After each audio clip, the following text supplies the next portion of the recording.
Austin Hill has been suspended from the NASCAR Xfinity Series race at Iowa Speedway for intentionally wrecking Eric Almirola, and NASCAR may not change the playoff format after all in 2026. What's going, guys? It's Daniel, and welcome back to our video. We got some NASCAR number sports stories discussed today on the channel. Let's go ahead and just show them straight those really quickly. First, going to take a look at a ton of paint schemes that have been revealed over the course of the last couple days. Let's go ahead and just jump straight into them. The first paint scheme we're taking a look at is Cody Ware's 2025 Costa Oil scheme that we'll see this weekend at Iowa Speedway. Paint scheme looks alright in my opinion. I do like the colors overall. I think Rick Ware's had some solid paint schemes this year. This one looks alright. We'll see how we can do this weekend in this car. The next paint scheme we're taking a look at is Anthony Alfredo's 2025 Wildly Chip scheme that we'll see this weekend at Iowa Speedway. I like the look of this car in all honesty. I think that Young's Motorsports did a pretty solid job on this one. The colors pop pretty well on this one. Looking forward to seeing on the racetrack at Iowa. The next paint scheme we're taking a look at is Ross Chastain's 2025 Busch Life for the Farmer scheme that we'll see this weekend at Iowa Speedway. Paint scheme makes a lot of sense considering we're going to be up in Iowa. I think the car actually looks alright, and I do think Trackhouse Racing did a decent job. The next paint scheme we're taking a look at is Ty Dillon's 2025 Seabest Hy-Vee scheme that we'll see this weekend at Iowa Speedway. Pretty excited to see the Hy-Vees teaming up with an organization for this weekend, and I gotta say the car does look okay. It's not perfect, but good to see some new sponsorship in the sport. The next paint scheme we're taking a look at is Bubba Wallace's 2025 All-True scheme that we'll see this weekend at Iowa Speedway. This is the first time I believe All-True has sponsored Bubba Wallace in 2025. The scheme looks okay in my opinion. I do think the colors look alright overall. Looking forward to seeing on the racetrack this weekend at Iowa. The next paint scheme we're taking a look at is J.J. Yeley's 2025 Syracuse scheme that we'll see next weekend in the Cup Series race at Watkins Glen. Pretty cool to see J.J. Yeley back behind the wheel of a Cup Series car next weekend. Good to see the team back as well. And I gotta say, it's pretty cool that Syracuse is teaming up with that organization next weekend at Watkins Glen. The next paint scheme we're taking a look at is Joey Gase's 2025 King of the Hill schemes that we'll see in the Cup Series races and the Xfinity Series races at Iowa Speedway. Gotta say, both these cars look really, really good. They really, really pop. I love the colors of them, and I think it's exciting to see that King of the Hill. I don't know if they've ever sponsored a Cup Series or Xfinity Series car before, so cool to see him sponsoring him in both races. And the final paint scheme we're taking a look at is Eric Jones' 2025 Tri-State scheme that I believe we're going to see this weekend at Iowa Speedway. I'm not the biggest fan of this car, in all honesty. It's nice to see them come in with the Massey Freight sponsorship. I think that's a really cool thing, but I'm not the biggest fan of this car, but it's cool to see new sponsors coming in. I think it looks alright, but it's not absolutely the best looking car, in my honest opinion. And now we're going to jump on to the next story of today's episode as we're talking about the Brickyard 400. As the 2026 logo has been officially unveiled for next year's Brickyard 400. In celebration of the 250th anniversary of this country, a lot of things are going to be happening with a lot of these logos going forward, and it looks all red, white, and blue. I actually like the look of this logo. This doesn't also indicate this race is even moving to the 4th of July. I know there's a lot of talk that this race could be moving to the 4th of July, but I don't know if that is going to be the case. Just because the logo has changed for that does not mean that this race will be a 4th of July event. It could absolutely be a 4th of July event, and if that's the case, I think that'd be very interesting, but I think it's just the logo. It does look solid, and it's one of the better logos we've seen for the Brickyard 400 in quite some time. I like it. It's a really solid logo, in my honest opinion. And now we're going to jump on to the next story of today's episode as we're talking about the MLB Speedway Classic. As it was reported by Bob Pockrass on Monday morning that the MLB Speedway Classic has sold 85,000 tickets for the event. The MLB Speedway Classic will take place this Saturday between the Atlanta Braves and Cincinnati Reds. This will also be the record, I believe, the season-holding record for MLB, maybe for 2025, maybe for all time as well.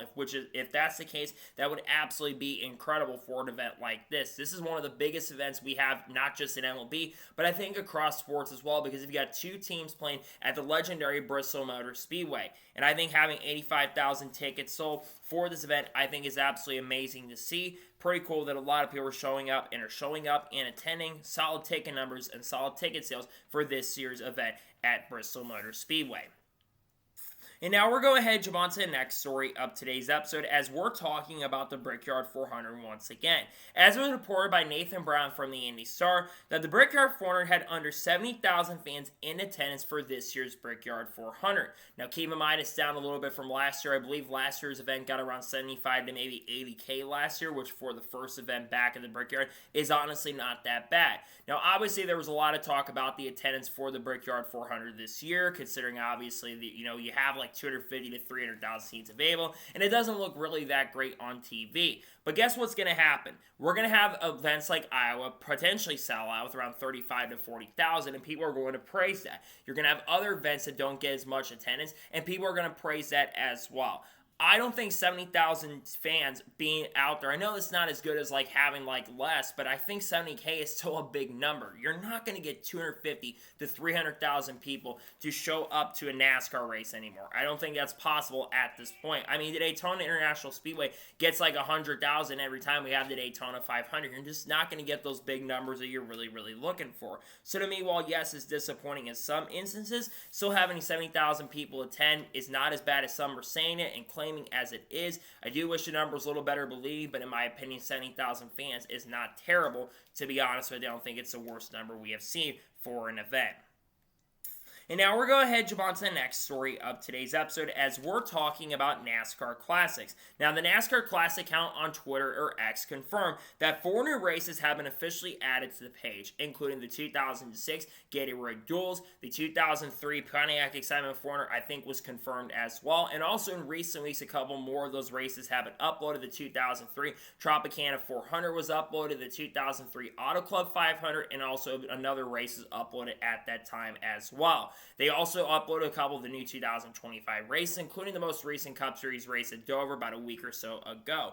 There are now over 1,500 races available on the page to watch. I think it's one of the best things that NASCAR's had for quite some time, though I did notice a bug yesterday on the Classics page where if you're on the Chrome browsers or on the laptops, seems like not an issue for the phones, but on the browsers, there's been an issue where it says content not available. I don't know if that's just a glitch in something you have to update your browsers for that issue to be fixed, but I think once again the Classic page is still one of the best things that's been added to the page for quite some time, and I'm glad to see more and more races continue to be added to the page as time goes on. That's what I like to see, especially for a website like the NASCAR Classics page. And now we're going to jump on to the next story of today's episode as we're talking about space trucking. As it was reported by Adam Stern yesterday that NBC's new theme song for the new 2025 season is going to be called Space Trucking, which will be the theme song for NBC's NASCAR coverage, which of course comes back this weekend on USA at Iowa Speedway. Space Trucking is from the band for Deep Purple. Of course, this will not be the first time that Deep Purple has had one of their songs played. They actually had Highway Star, I believe, last year, maybe in 2024 or 2023. It might have been actually the other guy that had that Wellstar, whatever it was, Marcus King, I think it was. But interesting that Space Trucking has been chosen as the theme song for this year. I listened to the song. It's certainly an interesting choice. I think Highway Star is still better. I personally think you shouldn't just have 1 year with a theme. I think you should have it for a couple years. So I think Highway Star should have come back at least for 1 year. And I do like they're doing the old school feel forward though, but I do wish there had been some changes on that front. But Space Trucking, like I said, will be the new theme song for this year. We'll see how long it is. Maybe it's just a 1 year deal where it's going to be that. We'll have to wait and see if more years come around for that theme song. And now we're going to jump on to the next story of today's episode as we're talking about Iowa Speedway. As was reported by Bob Pockers yesterday, there will be a new tire for this weekend's NASCAR Cup Series race at Iowa Speedway. This tire, unlike the tire we had at Dover a couple weeks ago, I believe it's actually been tested, as there was a test that took place at Iowa Speedway a couple weeks back. I believe it was Austin Cindric, Kyle Busch, I believe another Toyota driver was at this test as well. This tire is expected to have a lot of durability. When we hear a lot about durability, a lot of times it means it doesn't have a lot of fall off. Again, I know NASCAR's goal is to get the racing better on the short tracks. I know Goodyear's been trying to produce a tire. There's been a lot of pressure on them to create a tire that can have a lot of fall off, so the racing can be a lot better. I'm glad to see there's a new tire coming into play for this weekend, but realistically, I don't think that's going to mean the racing is going to be that great. I think it could be very mediocre. I don't think it's going to be most exciting overall. Again, I hope the racing can be good, don't get me wrong, but at the same time, I'm not expecting it currently at the moment that the racing is going to be very, very good for this weekend in Iowa. Hopefully I'm wrong. Xfinity's probably going to be good, but the short oval racing hasn't been that fantastic. Hopefully we can get some good racing this weekend. And now we're going to jump on to the next story of today's episode as we're talking about Tyler Tomasi. As it was announced on Monday that Tyler Tomasi will drive 35 for Joey Gase Motorsports this weekend at Iowa Speedway. This, I believe, will be around the second or third Xfinity start he has attempted to make this year. I don't believe anybody is going home for the Xfinity Series race. I could be wrong. There might be one or two that are going to be going home this weekend. But Tyler Tomasi, of course, has made starts. He also drove in the MLB Motorsports truck a couple times, I believe, so far in 2025. And he's made starts for teams like the Raymond Brothers, among other teams, over the course of the last couple years. Remember, LA Productions and him had a partnership as they tried to make the Xfinity Series event at Bristol. And they also made the Truck Series race with the Raymond Brothers as well. Tyler, I think, has some talent, but I'm not expecting much from this cars. I don't think the Joey Gase Motorsports team has really shown any improvements so far in 2025, so I'm not really expecting much from these cars. I think Tyler's a better driver than what the equipment is going to be capable of, so we'll see what he can do. If he makes the field, I think he's got top 35 speed or maybe top 30 speed because there might be some attrition with the event, but realistically, I don't expect him to set the world on fire. I think it'll be a little bit of struggle for Tyler to be a major factor this weekend at Iowa Speedway. And now we're going to jump on to the next story of today's episode as we're talking about Joey Gase. Now, we talked about the fact that King of Hill is going to sponsor him in both the Xfinity Series and the Cup Series races, but it was confirmed also in the entrance as well that Joey Gase will drive the number 66 for Garage 66 this weekend at Iowa Speedway. We have seen the Garage 66 truck in many Cup car in many races so far this year. Casey Mears drove the car at Martinsville. Mike Walsh was originally supposed to drive that car at Daytona, but then she was replaced by Chandler Smith because he was disqualified from running the Daytona 500 because he wasn't eligible to run. We've also seen David Starr, I believe Timmy Hill, and a couple other drivers get by and will add that car throughout the 2025 season. Now, realistically, I think it's cool Joey Gase is back in the Cup Series, but I don't really consider Joey Gase the most talented guy out there, so I'm not really expecting much from Joey Gase going into this weekend at Iowa. I think realistically this car is going to be the slowest car on the racetrack, considering it's the only uncharted car that is showing up this week. So again, I do not expect Joey Gase to be a major factor. Maybe he can prove me wrong and run really well, but I just don't have the most hope, the most faith, and the most confidence in him going into this weekend because again, the car he's in, and Joey Gase kind of struggles a lot of times he's out there. I know he had that really impressive qualifying performance earlier this year at Talladega, but they had a lot of help from the engine department for things to be good on that front. I don't think there's going to be much coming from him. I think it's going to be a little bit of a struggle, and I do not expect him to be a major factor in the NASCAR Cup Series race this weekend at Iowa with the Garage 66 team, considering, like I've mentioned, the equipment he's in is not the fastest out there. And now we're going to jump on to the next story of today's episode as we're talking about the Laguna Seca TV ratings from this past weekend. As reported, I believe, from the Indy Star and Fox Sports as well, the 734,000 viewers watched on Fox this year for the IndyCar race at Laguna Seca. Now, they tried to make this wild Saturday. It was up 829% from 2024, which you have to remember last year there was a conflict going on. NASCAR was also happening. I think that race had gone on very long, and IndyCar race had to actually move over to Peacock. Now, it is noted this is the most watched race at Laguna Seca since 2021, so that is a little bit of a positive there. But you got to remember this is what was going on. You had the Brickyard 400 going on at that point, and you had other stuff going on in the country at this point as well. When it comes to the races, for example, IndyCar is not going to get the highest viewership because road course racing, generally when it comes to IndyCar, it does not really do that well. I mean, look at the Long Beach ratings this year. The Long Beach ratings were not that good for this year, and I don't expect, because there's so much conflict with the NASCAR side of things, you're probably not going to see a lot of people tune in, and I think, unfortunately, some people are tired of Alex Poe dominating as many races as he had. Now, don't get me wrong, I think what Alex Poe is doing is absolutely fantastic and incredible, but some people, like I mentioned already, aren't the biggest fan of Alex Poe going out there and just winning all these races and dominating every single race and event. So that's one thing is tuning off, and people had the opportunity, of course, to go and watch a Brickyard 400, which we'll talk about the ratings from that here and the viewership from that here in just a short little bit. Nonetheless, interesting stuff for sure. I think the rate of the viewership is not the worst I've seen for the event. It definitely could have been better. It definitely certainly could have been worse for sure, but it's certainly decent, interesting viewership for the week, and that is a viewership. It's interesting and kind of interesting stuff overall when it comes to that. in my honest opinion. And now we're going ahead and jump on to the next story of today's episode as we're talking about the regular season battle in the NASCAR Cup Series. As reported by the NASCAR Insights account, I believe it was on Monday morning, that the top 4 in the regular season battle are only 22 points separated currently at the moment. Basically, number 1 is Chase Elliott. Then you have Kyle Larson, who I believe is down by 15 points or something like that. Then you have William Byron, who I believe is down by 22. And Denny Hamlin, who is down by 20 currently at the moment. This is as close as the top 4 have been in the regular season. Go after 22 races since 2012.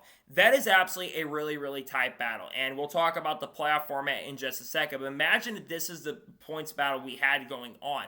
It would be so intriguing and so exciting. Instead, everything is going to get reset because we have these playoffs coming up really, really soon. And none of this is going to matter at the end of the day. And there's a decent chance and possibility that none of these guys are going to win the championship. And I think realistically it should be one of these 4 guys that we're talking about on here that should be winning the championship. But because of the format that we're likely going to continue having long term, unfortunately, I just don't think anything is going to change on that front. But I will say that it's a nice battle. It's really, really fun. I'd rather this be the format where it's a full season format at this point, because I think that format is so much more intriguing than what we've had for the last couple of years. So I really hope that it is the case to where we can change the format in the future. Well, again, we'll get to that here in just a short little bit and what the format might end up being. I think it is certainly interesting. We'll keep an update on it as time progresses and goes on for sure. But I think the battle's been fun. It's been really fun to watch a regular season battle, and I think it's been so fun to watch who can win the regular season title. I'd rather this be the format because I think it's the best format to really crown and determine a champion overall, in my honest opinion.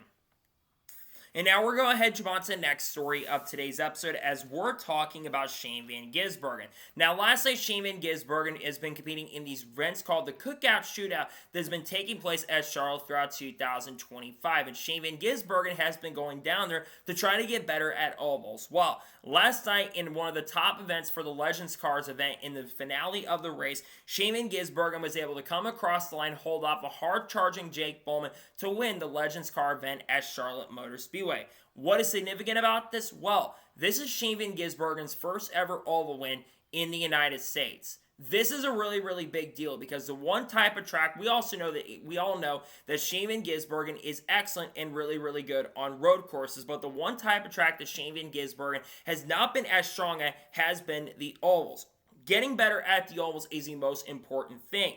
And I think we've been seeing it on the NASCAR side as well, where I think Shane Van Gisbergen has improved on ovals. He's had a lot more top 20s. He ran pretty solidly at Indianapolis. The Brickyard finish in 19th. And I think that improvement has been coming because he's been running all these races. And to get his first ever oval win, again, is a really big deal. I think once he figures these ovals out, I think he's going to be unstoppable. I really think he is, because I think that if anyone could come in and get quickly up to speed on ovals, I know it's taken a couple years to do it, but I think he's getting up to speed very quickly, and he's shown some decent speed recently in the Trackhouse cars as of late. Again, we still don't know if he'll be back with the Trackhouse Racing team next year, which we do expect he'll sign a multi-year extension with the program going into the future. But I think this is a really, really big deal and really significant because, like I've said, he wants to do really well. He wants to get better on these ovals. He's talked about it time and time again. I really hope we do see that improvement going forward for Shane Van Gisbergen. I'm glad to see him starting to win. Congratulations to him on winning his first ever Legends car race, and congratulations to him on winning his first ever oval event. I think that's a really exciting thing. Good to see him get his first ever oval win in the motorsport world in the United States especially. And now we're going to head on to the next story of today's episode as we're talking about Kris Wright. As it was announced on Monday that Kris Wright has signed a contract with Venturini Motorsports to drive the number 15 car for a couple races this year. It was announced to make 3 starts in the NASCAR Xfinity Series, including, I believe, next weekend at Watkins Glen as well. We all know what's been going on. Kris Wright has started off the season driving for Our Motorsports in the number 5 car, taking over Anthony Alfredo, who of course went to work with Young's Motorsports for the 2025 season. And Kris Wright really struggled in that car. He wrecked a lot of equipment, destroyed a lot of things, and got into a lot of situations. He had the situation, of course, where he got into a beef with multiple drivers, including Josh Bilicki, and wouldn't take responsibility for his actions on the racetrack. And because of that, he got fired from the organization before the race at Dover Motor Speedway after struggling at Sonoma and failing to qualify for the Xfinity Series race at the Chicago Street Course because that car was so far off the pace. Kaz Grala Charlotte would take over the number 5 car for that weekend, and unfortunately, it was announced that ARCA Motorsports would be shutting down their program effective immediately after the Xfinity Series race at Dover, and that organization no longer exists currently at the moment. So he's going back down to a series where I think he will do a little bit better. Now, again, realistically, he should do better in ARCA, considering one, the competition ARCA, this is no offense, but ARCA's competition is not that strong currently at the moment right now, and I think that's one thing you have to look at here is, again, the competition level is just not that strong currently at the moment in ARCA, so he absolutely should do a lot better. You're going to have some drivers that are in that series, but again, I just don't expect much from Kris Wright. I think he's going to struggle in that car. Well, he's not going to struggle. I think he'll run a little bit better, but I don't expect him to set the world on fire. Hope he can prove me wrong and do a good job, but I just don't expect much. I've seen this stuff from Kris Wright time and time again. I don't think he's going to run well. I think he will struggle a little bit for sure in the upcoming races. Maybe he'll get a top 5 or top 10 at this point. Who knows? But again, Kris Wright shouldn't be racing at this point. I guess ARCA's a better than nothing at this moment, and we'll get to ARCA here in just a little bit with the lineup for the Xfinity, well, for the NASCAR 25 game soon. But I gotta say, I'm glad to see him back racing, but at the same token, at the same time, I don't expect much from him, in my opinion. And now we're going to head on to the next story of today's episode as we're talking about the Xfinity Indianapolis TV ratings. As was reported by the CW yesterday, that 1.108 million people watched the Xfinity Series race in Indianapolis on the CW. That is up 23% from 2024.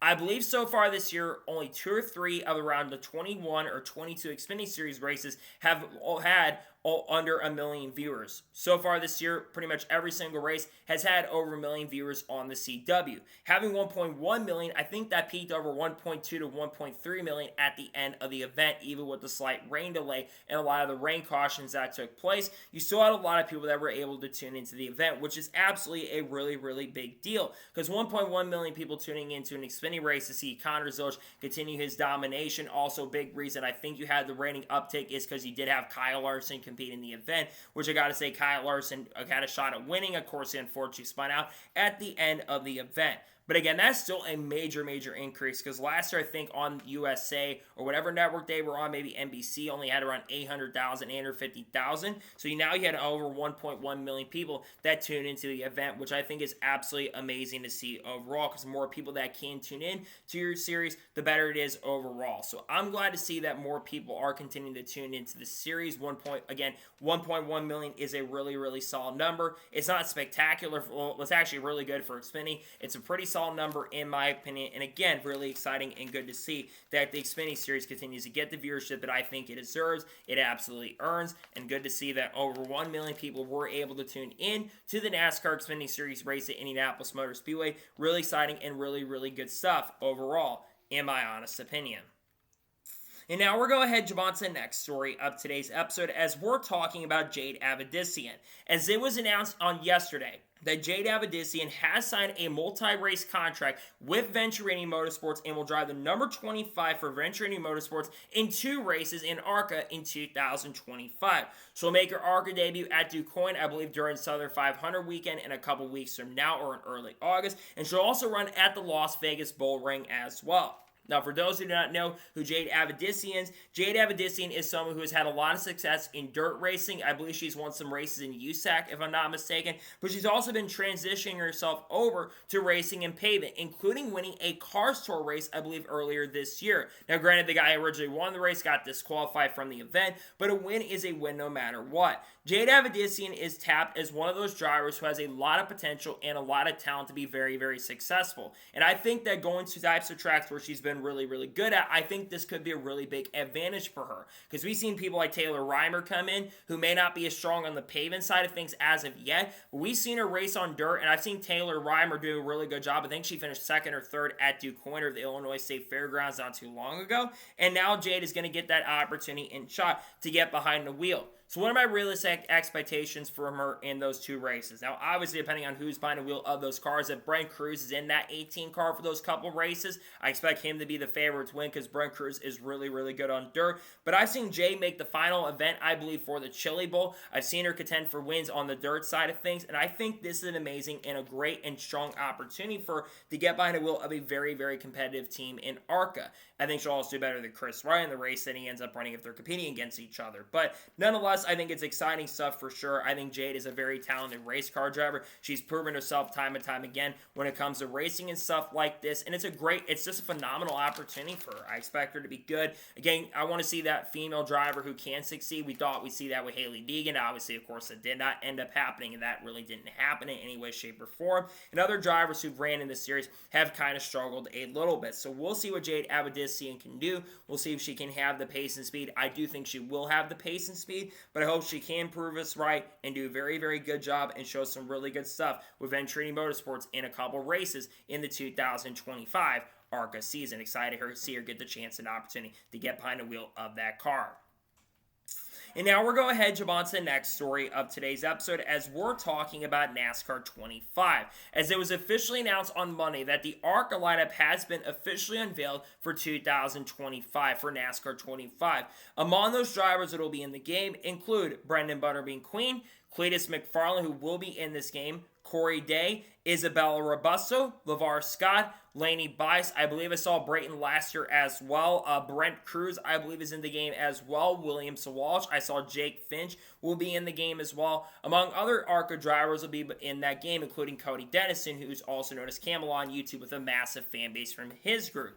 And then, of course, there's been some other stuff that we've seen from NASCAR 25. There's been some screenshots that have been released over the last couple days. The HUD was revealed from RFK Racing yesterday. When you actually take a look at one of the original HUDs, not many people were really looking at that. It kind of looked like a pit screen. Also, Connor Zolch is in the Cup side of things as well, and he was testing things out. Then they posted a little more, and it kind of gave me vibes to NASCAR 08, like Jack kind of said on Twitter yesterday. It kind of gave me vibes to NASCAR 08 with how the screen really, really looked. But I am actually really becoming more and more excited and cautiously optimistic for NASCAR 25.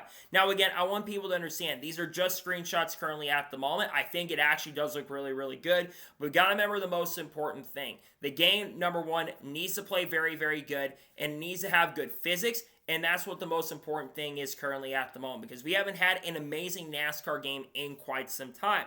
But I also think that there's a lot of people who are being gun shy, among other things as well. Number one, I think people taking a look at old screenshots, among other things, and overreacting to them from 2 or 3 second clips like I saw on Twitter earlier this past week. I think that's a lot of that is kind of like PTSD to NASCAR 21 Ignition, which again, NASCAR 21 Ignition, like I've said before, is the worst game that ever came out. But I think, again, people do need to have realistic expectations and not unrealistic expectations when it comes to NASCAR 25, because don't get me wrong, I think we all want to see the game be really, really good because we haven't had it in quite some time. But I also do trust iRacing a lot more than other companies that have made NASCAR games in the past. So I really hope this game is good. I think a lot of us want the game to be really strong and really, really good. And I think there is a very good chance that this game could end up being a really good game. But I also love the fact that we're going to get more of these rosters. We're starting to get more of that. I would not be surprised at some point today if the Truck Series roster and maybe even the Xfinity roster is revealed, and probably the Cup roster gets revealed. And we also know the game will be coming out on October 14th as well. So that's a really exciting thing that the game has finally got a release date. We'll probably get gameplay at the end of next month, which is not like, this is kind of like other sports games do it, where they don't do the gameplay until the end of the month. So we'll see what happens with the remainder of the development process and cycle for this game. But we will probably get some gameplay coming very soon for NASCAR 25 in the not-so-distant future. And now we're going to head on to the next story of today's episode as we're talking about the Brickyard 400 viewership from this past weekend on TNT. As was reported by Jeff Gluck from The Athletic yesterday, that the Brickyard 400 on TNT had 2.5 million viewers tune in on TNT. That is the most watched race on TNT for 2025 by a wide margin, and is the most watched NASCAR Cup Series race since the Coca-Cola 600, which had around 2.6 million viewers on Amazon Prime. Generally, the viewership for the NASCAR Cup Series races since switching over to the new TV networks of Amazon Prime and TNT have not been as strong. It also is needed to be noted as well that 3.6 million viewers tuned into last year's race of last year's Brickyard 400, but you have to remember that race is on NBC, which is top-level television, network television, compared to cable network, which got 2.5. Generally, that's been kind of the general number we've seen from like races on USA over the last couple of years, and also in other networks. In fact, I think that's even up from some of the race on the Indy Road Course over the last couple years as well. You would like to see the number be a little bit higher, but when you have a network that unfortunately didn't do a lot of promotion this year, that's one of the issues I think TNT had this year, is they didn't do a really great and fantastic job on the promotion side of things, and I think that promotion is so important when it comes to your series. If you don't promote the events, you don't get as many people tuning in, because yeah, they did promote TNT on other networks, right? They promoted during like the NHL playoffs and some of the NBA stuff, but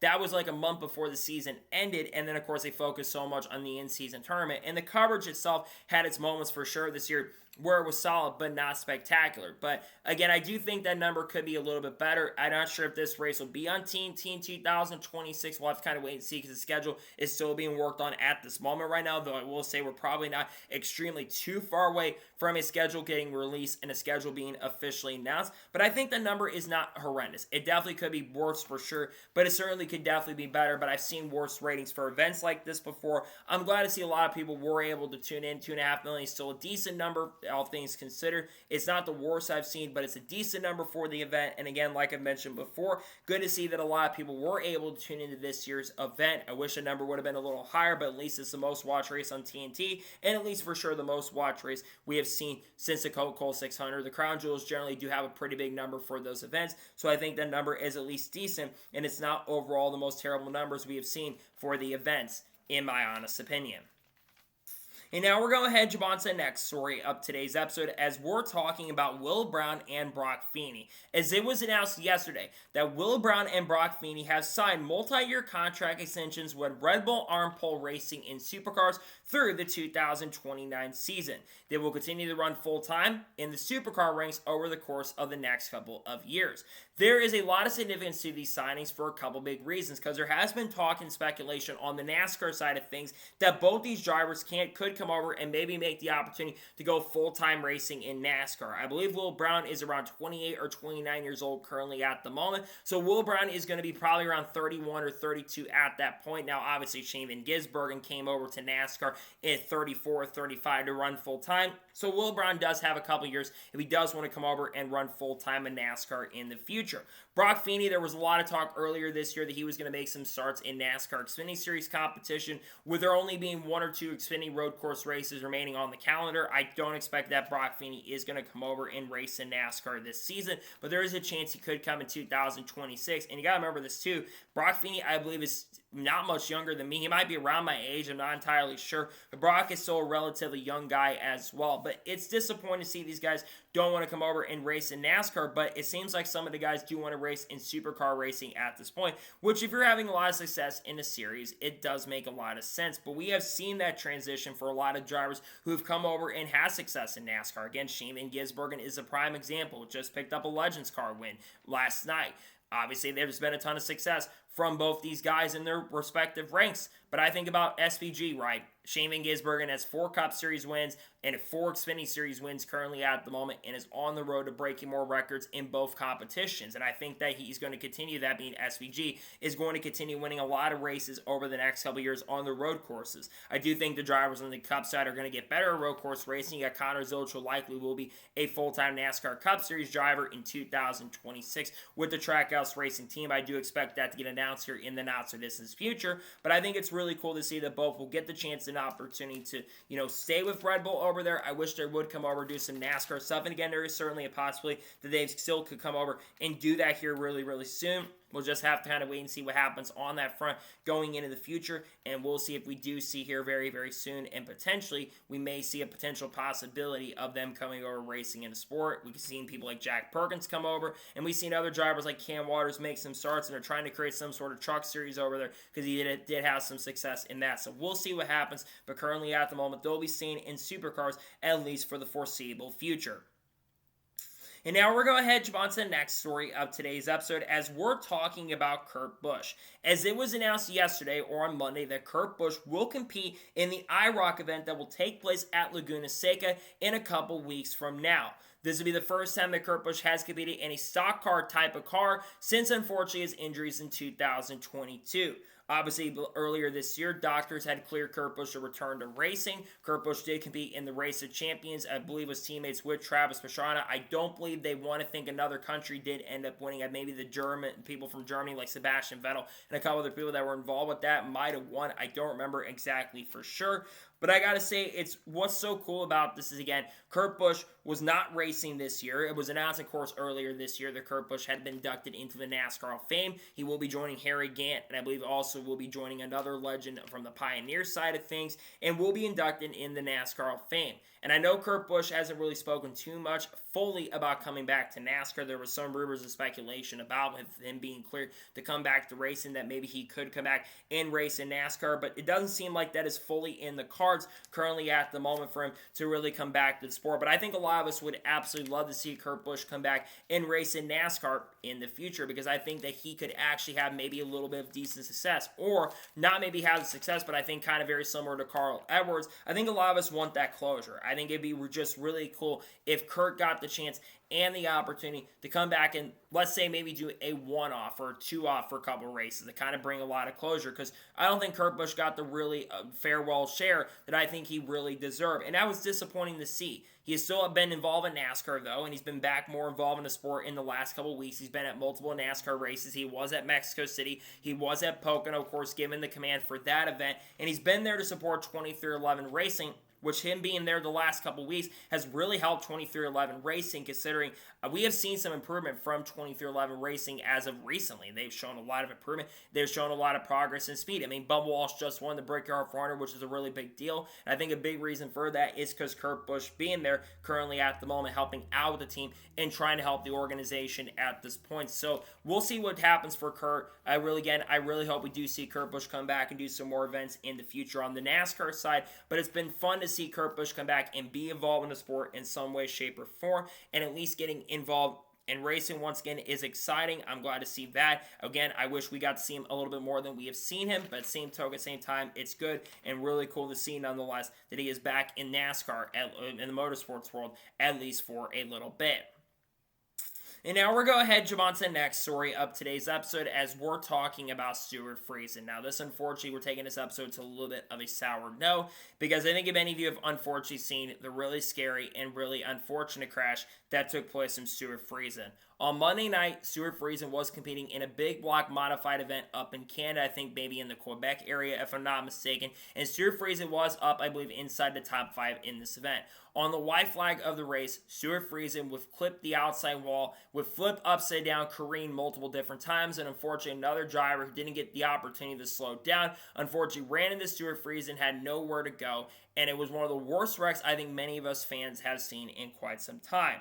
Now, Stewart Friesen, there has been updates received over the last couple of days, and we're probably going to continue getting updates from his wife, Jessica. Stewart Friesen, unfortunately, I believe, has a fractured pelvis, if I'm not mistaken, and I think he's got a couple broken legs and a bunch of broken other parts, unfortunately, at the moment. He will require surgery in multiple different areas. His spirits are still really high, according to his wife, and recently we've gotten updates yesterday that he is in serious, but he is in stable condition. That's better news, because it's not like extremely critical, but it's still stable in serious conditions. My thoughts do go out to the Friesen family currently at the moment. I'm not going to get into the speculation. Of course, we're probably not going to see him back in a NASCAR truck for a little bit at this point. I think the most important thing for Stewart is not focusing on racing, but a lot of things take matters over racing currently at the moment, and I think that's what we need to focus on at this point. We can talk about all that stuff a little bit later. I expect multiple drivers to get behind the wheel of that truck. I'd have to think Eric Almirola will probably get behind the wheel of that truck in the future,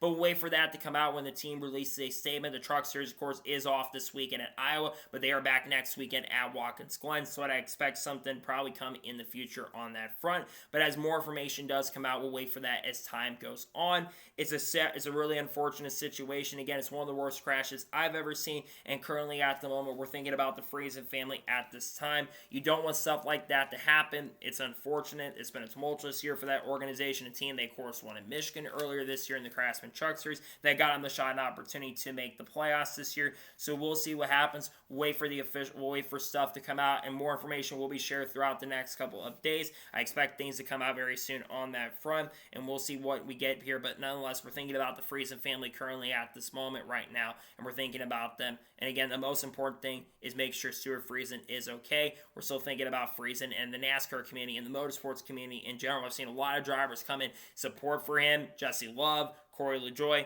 and many other people in the motorsports world that have competed against him are thinking about Stewart currently at the moment. So we're thinking of you, Stewart. Hopefully you recover soon. Take your time. Take a lot. We'll see you hopefully back at the racetrack soon, but take your time and take your time to recover currently at the moment. So we'll see what happens down the road, though, in the future. And now we're going ahead and jump on to the next story of today's episode as we're talking about Kaulig Racing. Now, many of you have probably seen the most recent report from the NASCAR Rumor Nostalgia account, but apparently there's a lot of stuff going around with Kaulig Racing currently at the moment, and we don't really have a lot of information on that, but it seems like there might be some big changes coming over at Kaulig Racing here very, very soon. Now, when you take a look at the Instagram post the NASCAR Rumor Nostalgia account brought up, it shows Josh Williams' number 11 car. Some have begun to speculate, and I don't really know much about what's going on with this situation right now, but some think that maybe Josh Williams may be out of that car currently at the moment, and they might be making some big changes over there at Kaulig Racing, maybe on the crew chiefing side like it did last year when Busch left the team to no longer be the crew chief for Shane Van Gisbergen. Maybe there's going to be some changes on their Xfinity Series program. The other big thing I think many of us have kind of heard is rumor that Kaulig Racing may not have an Xfinity Series program next year, so that's just rumors and speculation at the moment, and there's rumors that they might go to Dodge in the Craftsman Truck Series at the moment. That's kind of rumor that we have heard, which is a little bit of a wild rumor if you ask me. Now again, this is just speculation currently at the moment. This is not official word at this point. Again, there's also rumors as well that Spire Motorsports may be buying up, going into the Kaulig Racing position, where Spire may move up to the NASCAR Xfinity Series next year. Of course, they did run some Xfinity Series races in 2024 and 2023 for Carson Hocevar, who then, of course, drove for them full-time in the Cup Series in 2024. We haven't seen that Spire Motorsports program back. There's rumors that Spire may not even have a truck program next year, and Kaulig may be taking the place as well, but may not be going to the Dodge program. There's just a lot of unknowns currently at the moment. I'm thinking it could potentially be something to do with Josh Williams, though, considering the original post at this point. And if Josh Williams is out of Kaulig Racing, it would be unfortunate, but at the same time, it also would not be the most surprising. I know that Josh got another year this year to drive for Kaulig, and there's been some decent runs for that car this year, but at the same time, let's be realistic. The equipment should be running a lot better. Kaulig Racing this year especially has not been a great organization. They have taken steps backwards over the course of the last couple of years. They obviously lost their big star in Shane Van Gisbergen, who got a lot of wins for that team last year, picked up 3 victories in the Xfinity Series, and made it, I believe, to the round of 12. And let's be real, should have made it to the round of 8, but unfortunately the cars just really began to suffer and fall off on the road courses, and I think he's proving it in Cup so far this year, because he drove for the Kaulig cars and couldn't really contend for wins, but then he drives for Trackhouse Racing, who's not even the top level team in Cup currently at the moment, and he's contending for overall wins and victories on road courses, and is certainly getting better on ovals. While I think their Cup program, Kaulig's Cup program, has actually not been bad this year, and I think bringing Ty Norris into the team has really helped that program. It's certainly, that team has just not been as strong as we've seen in the last couple of years. And if it is the case, and it is true that the organization is going to have an Xfinity program next year, that'd be disappointing. But again, it also would not be the most surprising news overall, because again, the team just hasn't been so good at the most recent time, and are just not having the same pace and speed that I think many of us have been expecting. We expect Kaulig Racing to be a much better organization than they have unfortunately shown. We've seen a team show some good pace and speed and times, and I think their Super Speedway program hasn't even been as strong either. That's another thing. Allmendinger's been all right in Cup. He's proven it. He should stay in Cup, and we know he's going to stay in Cup next year. But the Xfinity side of things, there were struggles last year for that team. So we'll have to kind of wait and see what happens with the Kaulig Racing team. We may get more information on that in the coming days. I'm going to try to dig into that news story and see what information we can get on that front. We're all kind of in the dark currently at the moment, so I'm not exactly sure what's going on with Kaulig, but there's a lot of speculation on the team right now, the uncertainty of that team. We'll wait for more information to come out, and when I do get information on that, I'll let you know what's going on that front. We'll see what happens over the Kaulig Racing team and organization as we do head to next year, or what happens to the team before the end of the season. We may get something on that. Hopefully we do get information on that very soon and into the not-so-distant future. And now we're going ahead and jump on to the first of two major stories in today's episode as we're talking about the NASCAR playoffs. Now, I touched a little bit on this story in the most recent news video on Monday, where we kind of talked about Chase Elliott's thoughts on NASCAR should we be going back to a full season format. And one thing I kind of talked about that I kind of skimmed over is the playoff committee situation. Well, Jeff Gluck is confirmed recently that he is part of the NASCAR playoff committee and shared some insight on what is going on.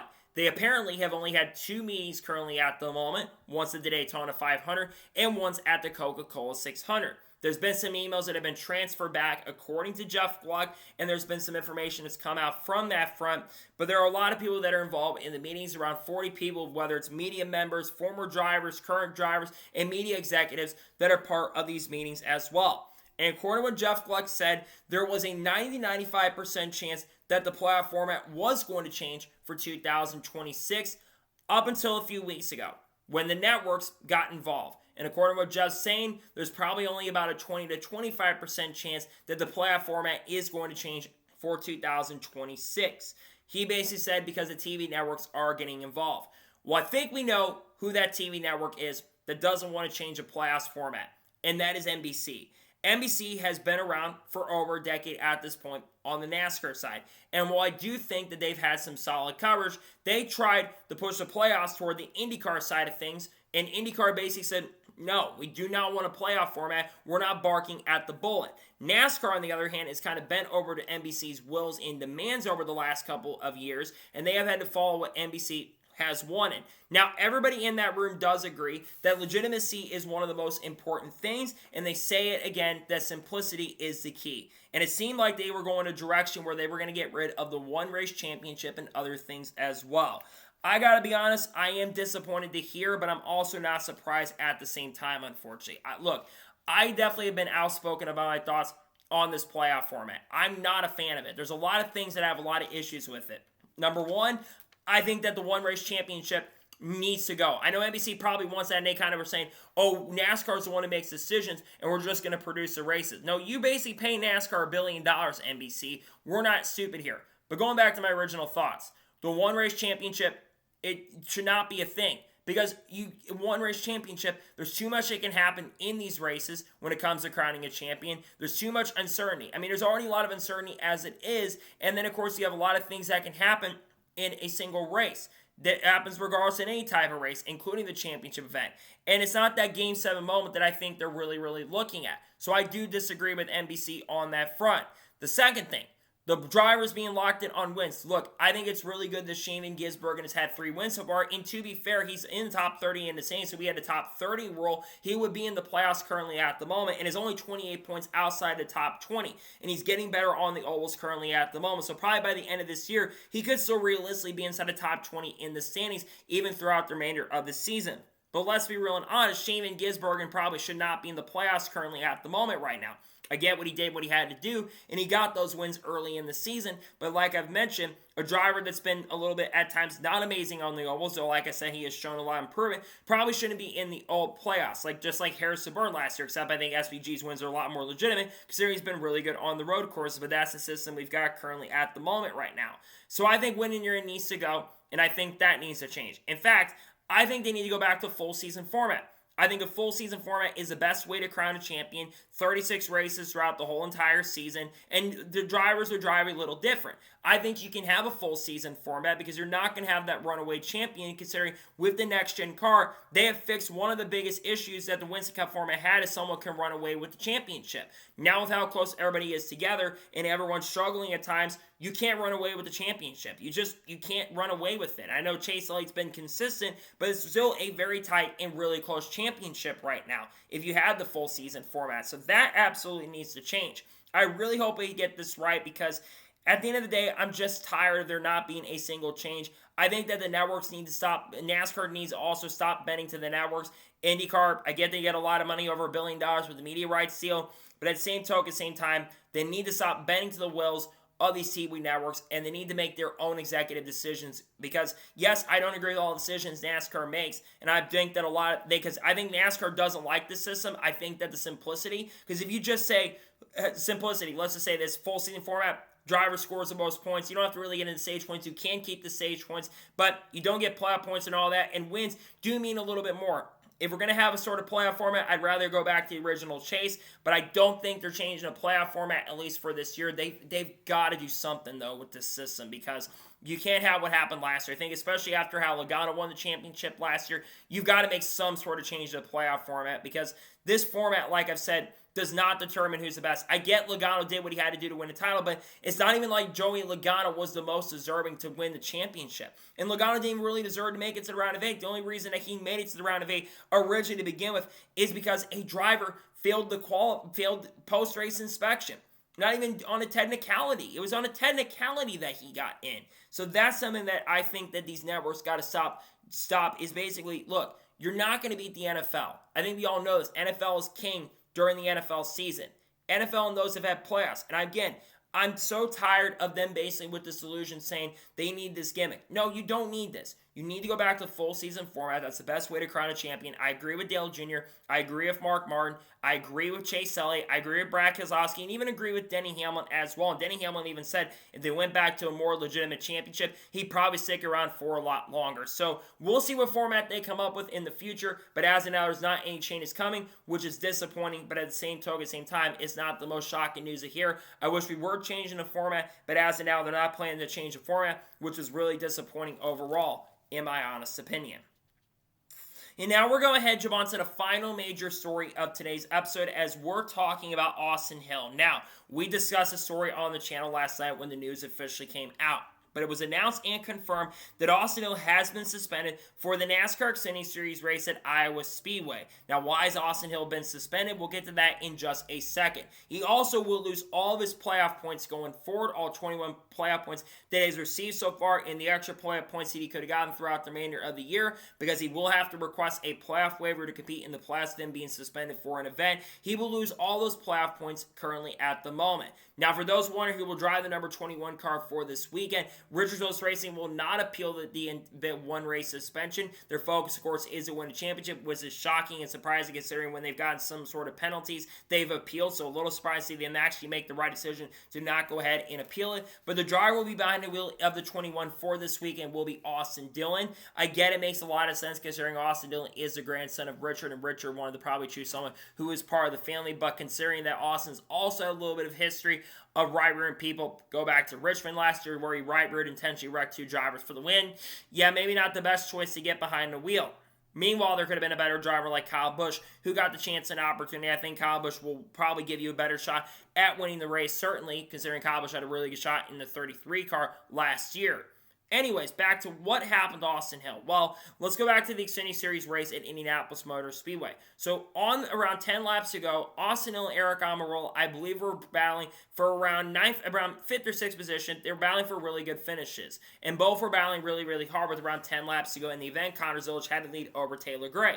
And going into turn number 3, Aric Almirola would get into the back of Austin Hill and move Austin Hill up the racetrack, and Austin Hill, say what you want to say, had a really badass and really, really good save. Unfortunately, though, in turn number 3, he uses white gloves after saving the car and turned the car straight to the left and right-reared Aric Almirola into the outside wall, destroying the front of his car.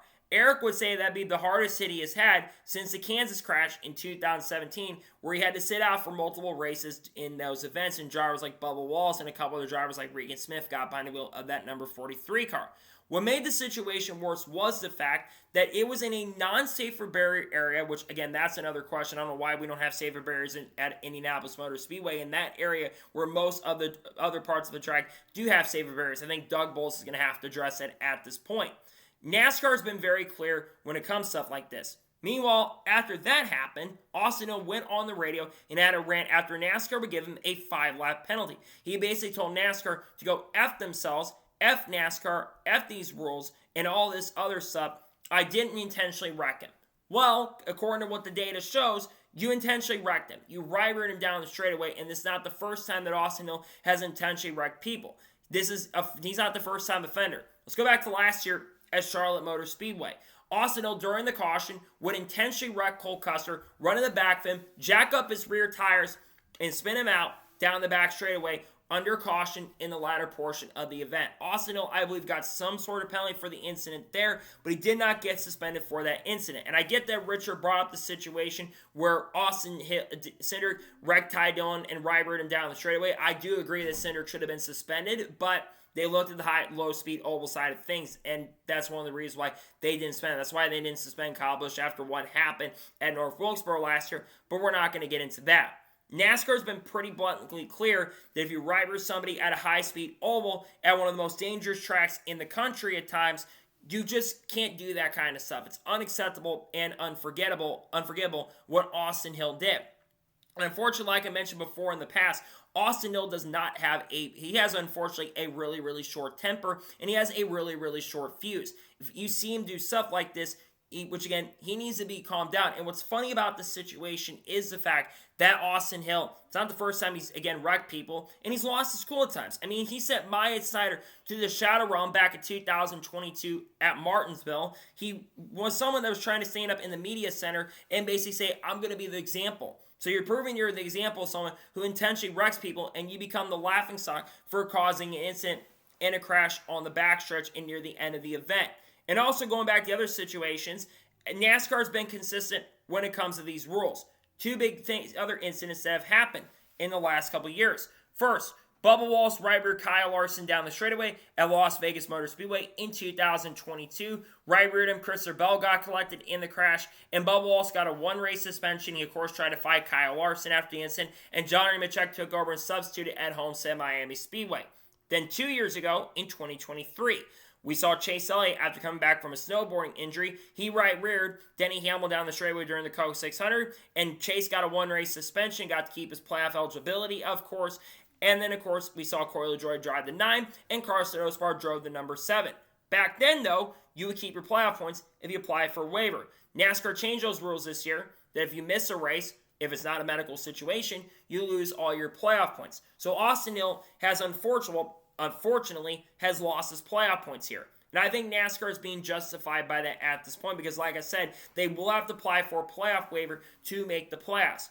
I think that this is absolutely a justified penalty. I think realistically it could have been even a multi-race suspension for Austin Hill, but I think a one-race suspension is fair, and it's completely consistent on high-speed ovals. You just can't do this stuff because NASCAR has to come in and basically say, F around and find out what is going to happen to you because you can't do what he did here. It was unacceptable and unforgivable what he did on the racetrack. It's just stupid. I mean, you can't do this kind of stuff on the racetrack. It's just, you can't be doing this kind of stuff.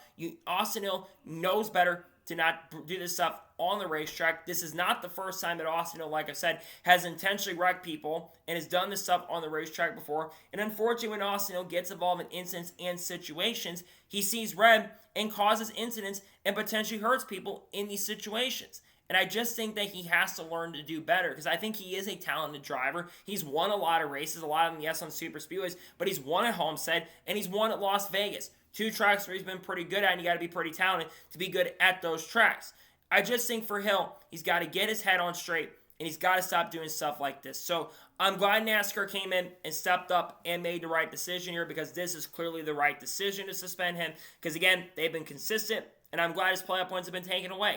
Now it's going to be a tough road for him throughout the remainder of the season. But again, he chose to do what he did, and he unfortunately caused an incident and a crash on the racetrack, and unfortunately he's been suspended for this upcoming week at Iowa. He'll return next weekend at Watkins Glen in the 21 machine, so he'll be back in a couple weeks, unless, of course, he chooses not to show up, which, of course, he'll show up because he wants to win a championship at this point. But now we know he's been suspended for the Xfinity Series race at Iowa Speedway.